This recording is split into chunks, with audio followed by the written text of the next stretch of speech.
Welcome back to the channel, guys. Today we are going to be doing an oil change on this 2017 CRV.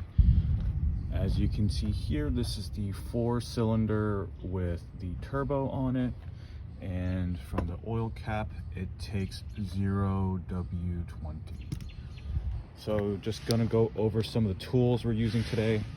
Obviously we have a drain pan, some funnels. We have our 3/8 socket set, and from that socket it should only be a 10 mil here and a 14. Obviously you have your 3/8 socket. Have some gloves. I have my old camping mat, my ISO mat, just so I am not on the ground here. Have some paper towels. Have your oil filter wrench, and then your oil filter, of course.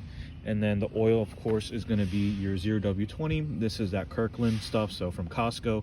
The car only takes 4 quarts, so just pay attention and make sure you're not overfilling. And then last thing is a Phillips head screwdriver, because there is a plate underneath. So I don't know if you can see, but there's a skid plate underneath there, so there's a bunch of screws that we're going to have to take out.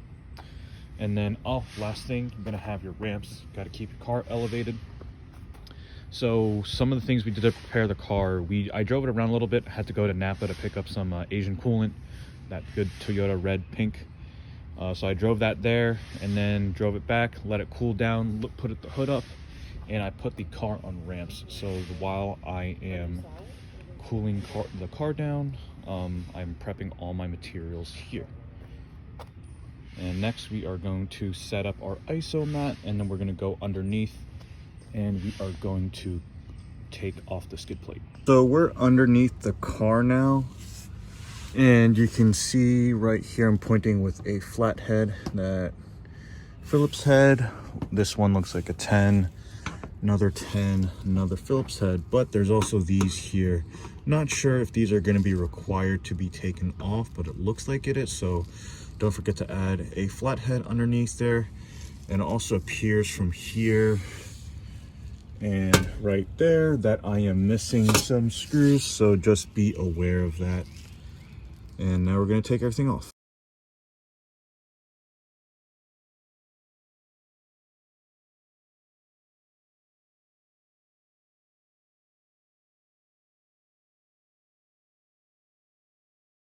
All right, so the plate is off. When you're removing the plate, at least make sure you're supporting it with your hand while you remove the last bits and whatnot. And now that it's clear, you can see the oil filter is right here towards the front of the vehicle, and then your socket or your oil drain nut is going to be right here. I can still feel the heat radiating off, but it shouldn't be too bad.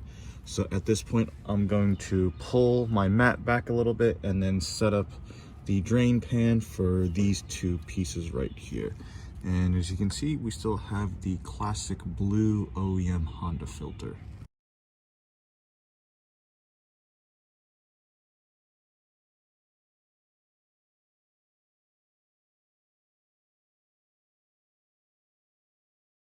So while we're watching the oil drain out, another pro tip is to, before you take your drain nut out, which by the way was actually a 17, not a 14, that was my mistake.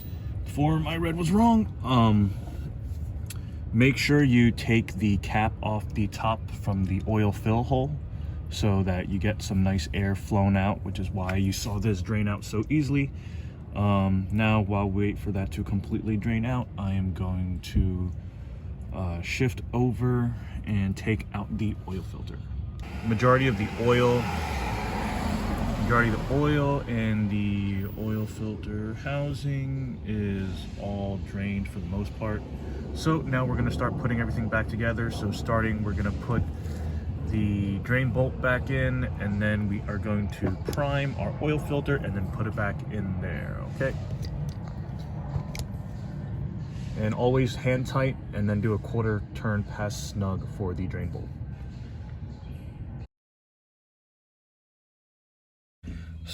So as always, we have our oil filter right here. We're going to take some of the new oil lubricate the O-ring, and then we're also going to prime the filter. So as always, priming the filter, you're going to put a little bit of oil in here so that it doesn't draw from what you actually put in your car and that it's already pre-lubricated.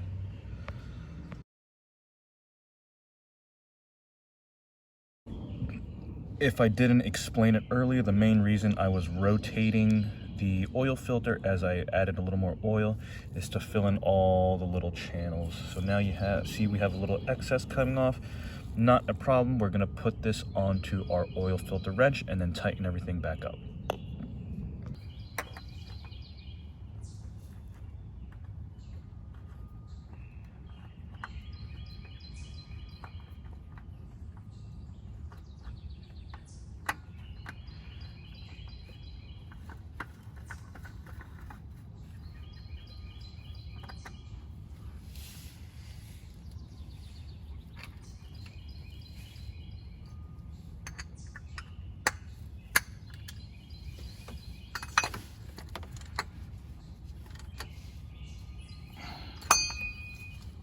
And that's basically it. So now that we've tightened down the drain bolt and we primed the oil filter, put it back in, we're going to reattach the bottom skid plate here, and then we are going to fill the motor with 4 quarts of oil. Guys, we are almost done. Just tighten down everything down below with the skid plate. Now we're going to do our last step, which is fill this with 4 quarts of oil. Obviously right here it's a little bit tough of a spot, so one thing to make this last step a lot more easier is to take a funnel. And a reminder, we're putting in 4 quarts. Okay, so we're right at about 2 quarts now, so we've probably put in about 2 quarts and change of oil. And the reason why I say and change is because earlier it was above the 4 quart line on this bottle. So now I'm going to take the car off the ramps, I'm going to drive it around for a little, and then I'm going to check the dipstick and then reevaluate if I need more. The reason why I'm doing this is because you can always add more, but you can't take out or you can take out, but it's going to be a much more lengthy process. Okay, so just took the car around the block. You can see the coolant is up to temp and the car is running now. I don't know if you can tell, but it's a little bit of an angle here, so I'm going to turn the car off and just try to check the oil levels and then add if necessary. But yeah, you want to drive it around a little bit just to fill up those little channels, nooks and crannies that in the block where there is no oil, just to reevaluate to see if you need any more or less. If I recall correctly, I put in about 2.5 quarts, so hopefully they should fill up those little orifices and whatnot, and then now we'll reevaluate. Okay, so vehicle's off, it's in a flatter ground. Pulling out the dipstick, wiping it down, and putting it back in, pulling straight out for a check. And if you can see, it's about halfway to 3/4, so I'm gonna add another quart or so of oil. And then that should be it. One final check after that, and we should all be good to go. Okay, just did my final check, and if it'll focus, the top of the oil line is right before that, after the wipe down. So I added a little extra, about half a quart, and then everything's good. Last thing for you guys, so this is how you reset those signs earlier. So you click on the information. Okay, let's close the door. Click on information, says maintenance due soon. So we just did the oil change and we rotated the tires and all that. So we're going to press the home, and then we are going to go to settings and go to vehicle, scroll down to the bottom, and then go to maintenance info right there. And then we're going to select reset items, and we're going to do all items.